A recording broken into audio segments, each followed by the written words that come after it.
How's it going, everyone? Finally got around here to making this video. Finally got back from the Midwest Gaming Classic. I bought a handful of games, traded for a handful of games, and overall I just had an amazing time. I met up with just tons and tons of YouTubers. I shared a room with Retrorewinder, and it was just filled with Mario Kart and Mario Tennis, and most importantly, Super Smash Brothers. We just had an awesome time.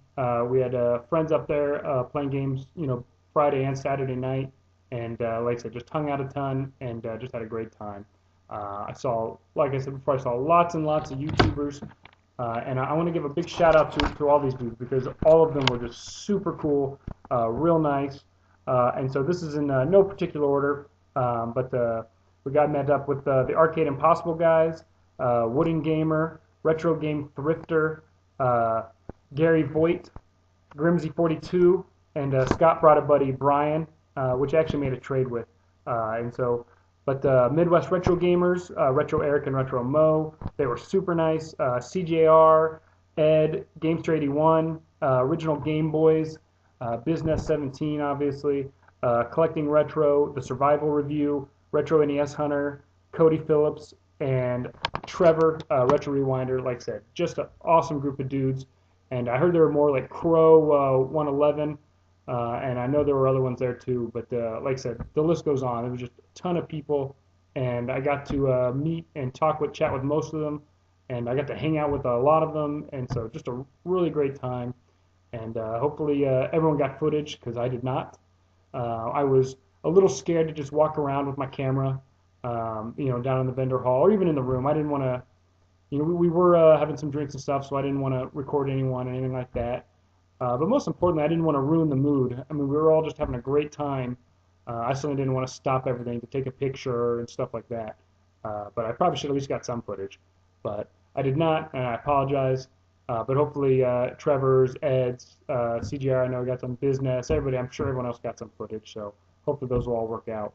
But I did get some pickups. In this video, I think I will show the games that I purchased. And the next video, I'll show the ones that I traded for. And I traded with some of the other YouTubers, and I also traded with some of the vendors, which was pretty cool. They were all pretty decent to trade with, and even though when I'm trading to them, they're trying to look up what kind of profit they're going to make off of them, where I'm just trying to trade for some games. But I felt they were all decent. I didn't think any of them RAPED'd me, so I was happy with that. And so let's go ahead and get started here. First is just some NES games and a Super Nintendo game. These are from the bargain bins here pretty much. This first table was, I think it was 3 for $10. They all have little pink stickers there. I got the Solar Jetman without a glare. Milan Secret Castle, or Milan. And Super Battle Tank 2. The one that I really wanted was Solar Jetman. I've been wanting to play that. I remember it was fun as a kid. I remember Milan Secret Castle being absolutely frustrating and horrible as a kid, so I probably won't play that one anytime soon. At another table, I picked up Spy Hunter for $2. Just a classic game. I didn't have it, and $2 for really any NES game is a good price. Next is a Game Boy Color game. And I thought I paid a great price for this. This was $5 for Super Mario Deluxe. I had this game, I think in high school. Maybe I was out of high school, I forget. Anyway, it's a lot of fun. It's, they add little secret red coins and Yoshi eggs and stuff like that to find. So it's a lot of fun. And when I've seen this before, it's usually upwards of $15 and $20. So for $5, I thought that was a good deal.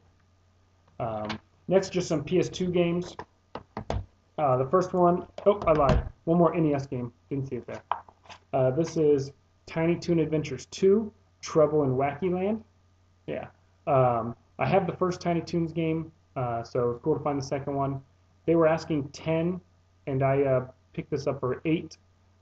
So more than I spent on any of the other games, but I don't know. I think I was just feeling like splurging, I guess, if you consider $8 a splurge.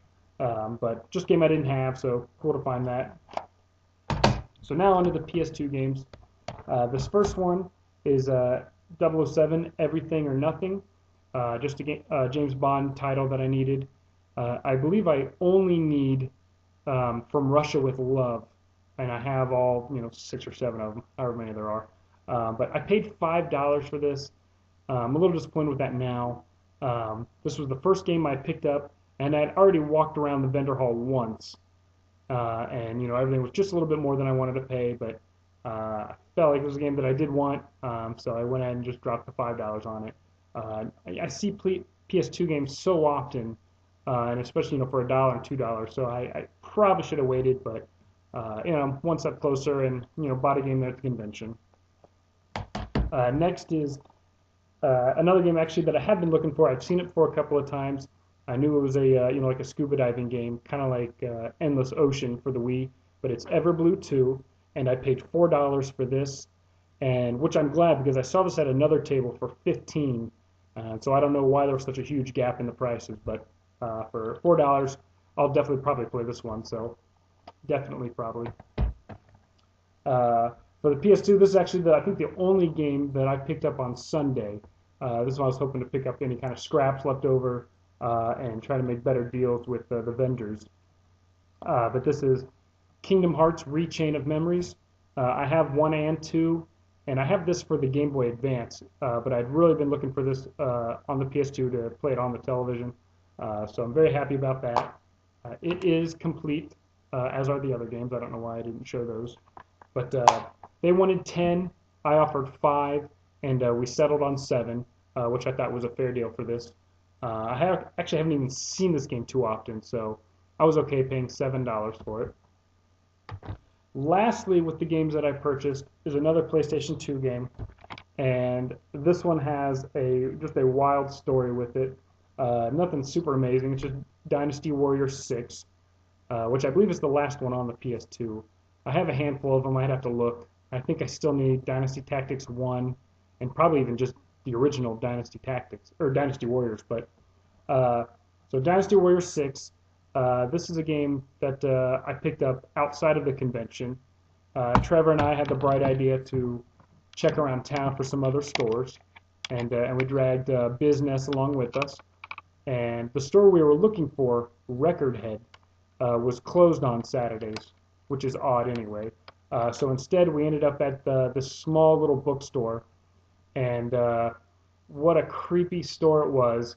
And first off, they had this little handwritten sign that said PlayStation games, video games, and the store was lit up, and it said open. And so we checked the door, and it was locked.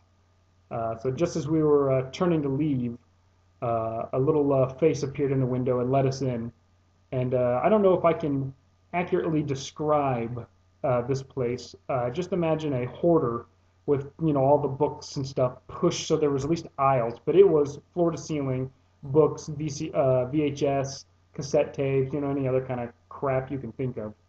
But just a super small store and little aisles made into this. And I don't even know if I can describe the woman to you. So I got some video footage of her, and I'll just go ahead and show you.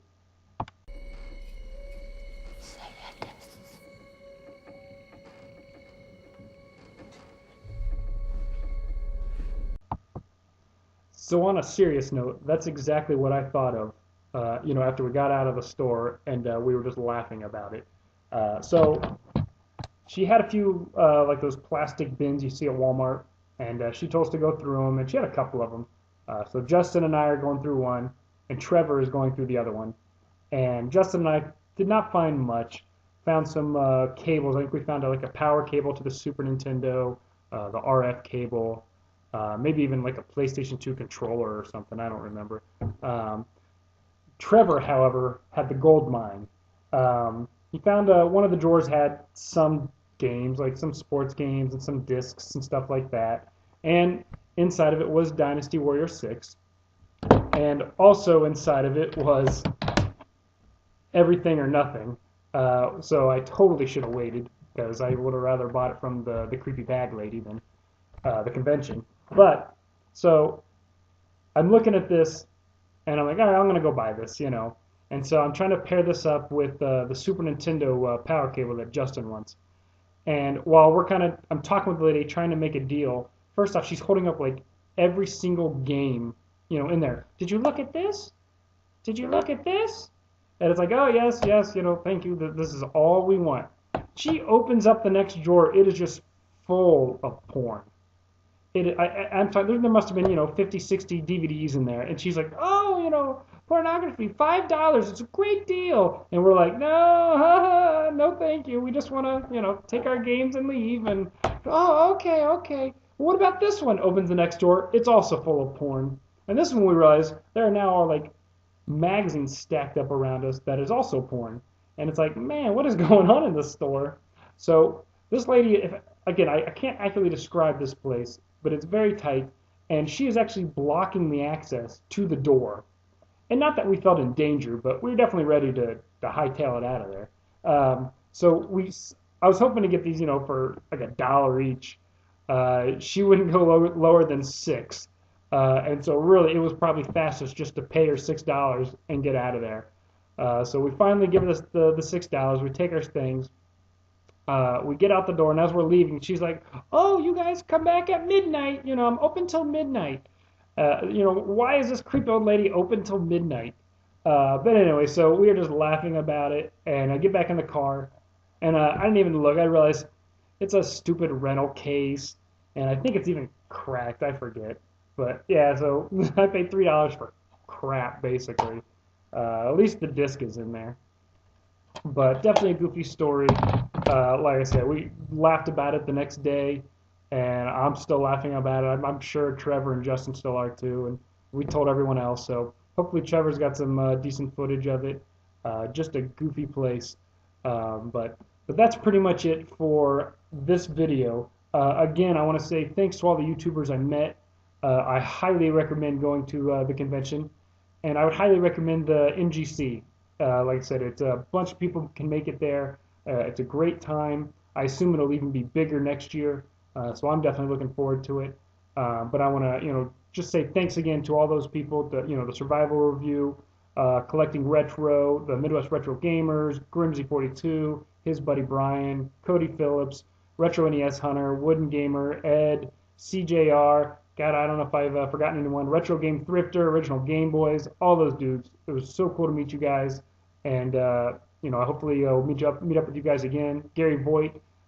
So thanks again, and stay tuned for my second pickups video, and a lot more fun stuff. So thanks again.